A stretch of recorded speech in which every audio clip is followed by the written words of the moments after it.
Бул мыйзам долбоор аркылуу көл жээгинде туризмди өнүктүрүп, мамлекеттик бюджетке пайдалуу каражат топтоо экенин демилгечи депутат Бактыбек Турузбеков билдирди. Анын айтымында мыйзам долбоорунда кумар оюндарын ойноого уруксат бир гана чет элдик жарандарга берилмекчи. 10 миңден ашуун жаран иш менен камсыз болмокчу. При этом услуги развлекательно-игорного комплекса будут предоставляться исключительно для иностранных граждан только в закрытой и специализированной территории. Талкууда эл өкүлдөрүнүн бир тобу мыйзам долбооруна каршы пикирлерин айтышты. Буга чейин кумарканаларды иштетүүгө тыюу салуу боюнча мыйзам талыкпаган мээнет менен иштелип чыкканын эске салышты. Эл өкүлдөрү кумар поздордун айынан канчалаган ата-энелердин көз жашы, эне баланын үйсүз калганы тууралуу бир топ мисалдарды келтирип, бул долбоор пайда алып келбестигин жүйө келтиришти. Кумар оюндарын уюштуруу бүгүнкү күндө кылмыш жазуу кодексинде кылмыш болуп эсептелип атат. Сизге айтып коеюн, ошол кылмышты сиз мыйзамдаштырайын деп атасыз. Башка дагы өнүккөн жакшы маалыметтер бар. Ал жерде арам акчасы жок, казиносы жок эле жакшынакай өнүктүрүп атышпайбы?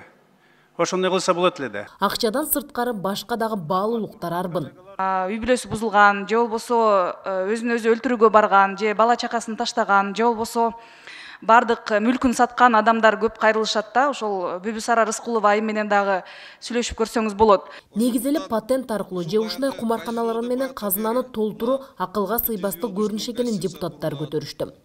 Элдин эртеңкисине бул пайда алып келбейт. 2 тыйын дагы зыян алып келет. Бул талкаланган тагдырлар, ажырашкан үй бүлөлөр, астын өлгөн балдар. Анан биз бюджетти толтуруш үчүн ушундай кадам каратабыз да. Эми сизге сунуш катары, эгер ушуну колуңуздан келсе баш тартып эле коелу. Ансыз деле көрүп турасызбы? Мына жерде 90% каршы болуп атат да. Депутат Ысык көл облусунун жашоочулары жергиликтүү тургундар тарабынан кайрылуу келип жатканын билдирди. Ысык көл районунун жаштары мага кайрылып жазып атат. Биз бул мыйзам долбооруна каршыбыз депчи. Эми жарандык элди, карапайым элдин да оюн эске алышыбыз керек да. Мен так ошолордун оюн бияка алып келип отурам. Келген туристтердин ошолордуга болсун деген мыйзамды эмне үчүн каршы чыгып атасыңар? Бул мыйзамдын оң жактары бар.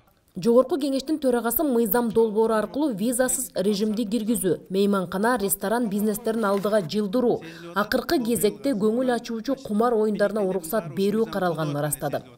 Bunun негизинде туризм күчөлөт.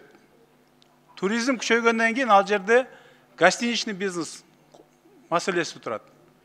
Тиешелүү деңгээлде 5 жылдыздуу жанакы мейманканалар салыныш керек. Мына бизде жанакы Аравиядан, башка жактардан келебиз дейт, инфраструктура туура келбейт. Мына ошо жөнүндө сөз болуп атат. Ысык көл областынын аймагындагы туристтик оюн зоок комплексин камтыган адистештирилген административдик район жөнүндөгү мыйзам долбоорунун концепциясы добуш берүүгө жөнөтүлдү.